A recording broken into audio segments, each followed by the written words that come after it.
नमस्कार, MPSC बाबा ट्रिक्समध्ये आपले स्वागत आहे. बघा, पॉलिटी आर्टिकल्स पाठ करण्याची रटाळ पद्धत आता सोडून द्या आणि थोडं स्मार्ट पद्धतीने ते पॉलिटी आर्टिकल्स कसे लक्षात ठेवायची त्याची भन्नाट ट्रिक्स पहा. तर पहा आपला डेमो कलम 25. आता पॉलिटीमधील कलम 25 काय आहे? बघा, कलम 25 मूलभूत हक्कासंबंधी आहे.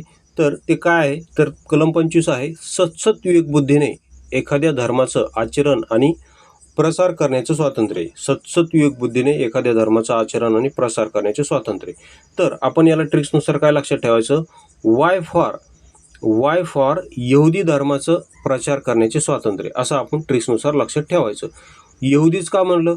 कारण यहुदी हा इंग्रजी अल्फाबेटनुसार यहुदीचा जो वाय आहे तो ABCDनुसार 25 नंबरला येतो. इंग्रजी ABCDनुसार यहुदी हा किती नंबरला येतो? तर 25 नंबरला येतो. ओके, यहुदीचा वाय हा किती नंबरला येतो? तर 25 नंबरला येतो. तर अशा प्रकारे तुम्ही हे लक्षात ठेवू शकता. त्यानंतर आणखी काही डेमो दाखवतो. बघा, आता इथे सायन्सचा डेमो दाखवतो आणि तुम्हाला जर संपूर्ण याची ट्रिक्सची पेड PDF जर तुम्हाला हवी असेल तर या नंबरवर तुम्ही संपर्क करू शकता. तसेच आणखी तुम्हाला डेमो पाहिजे असतील तर MPSC बाबा ट्रिक्स हे आपलं टेलिग्राम चॅनल आहे, ते तुम्ही जॉईन करून पाहू शकता. आता बघा, नुकतीच कंबाईन ग्रुपशी झाली होती 1 जून 2025ला. तर तिला प्रश्न काय आला होता? टिक्का डिसीज ऑफ ग्राउंडनट हा कोणत्या फंगसमुळे पडतो, असा प्रश्न आला होता. तर त्याचं योग्य आन्सर आहे सर्कोस्पोरा पर्सोनाटा. योग्य आन्सर काय आहे? सर्कोस्पोरा पर्सोनाटा हे त्याचं योग्य आन्सर आहे. आणि याची ट्रिक्स लक्षात ठेवायची. ट्रिक्स काय बघा, ट्रिक्स काय आहे? तर याची ट्रिक्स आहे, टिंक्या नावाच्या पोराची सोनाटा घड्याळ ग्राउंडवर खेळताना हरवली, अशी आपली ट्रिक्स आहे. ट्रिक्स काय आहे?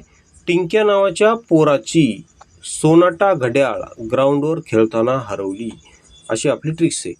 मग टिंक्या नावाच्या पोराची अशी ट्रिक्स का केली? कारण रोगाचं नाव काय आहे? टिक्का. बघा, रोगाचं नाव काय आहे? टिक्का. म्हणून टिक्कावरून टिंक्या नावाच्या पोराची, कारण सर्कोस्पोरामध्ये तुम्हाला शेवटी इथं पोरा दिसते. सर्कोस्पोरा आहे पर्सोनाटा, हा काय फंगस आहे आणि हा काय हा रोग आहे. ओके, टिंक्या नावाच्या पोराची सोनाटा. बघा, कारण इथं पर्सोनाटामध्ये तुम्हाला इथं सोनाटा नाव दिसत आहे. ग्राउंडवर पडली. आता ग्राउंडवर पडली का म्हणलं? कारण हा ग्राउंडनटवर पडणारा रोग आहे. ग्राउंडनट म्हणजेच काय? भुईमुगावर पडणारा हा रोग आहे. म्हणून टिंक्या नावाच्या पोराची सोनाटा घड्याळ ग्राउंडवर खेळताना पडली आणि हरवली, असं लक्षात ठेवू शकता. ओके, तर अशा प्रकारे आपल्या भन्नाट ट्रिक्स आहेत. या संपूर्ण सायन्सची ट्रिक्स PDF घ्यायची असेल तर या नंबरवर तुम्ही संपर्क करू शकता. धन्यवाद.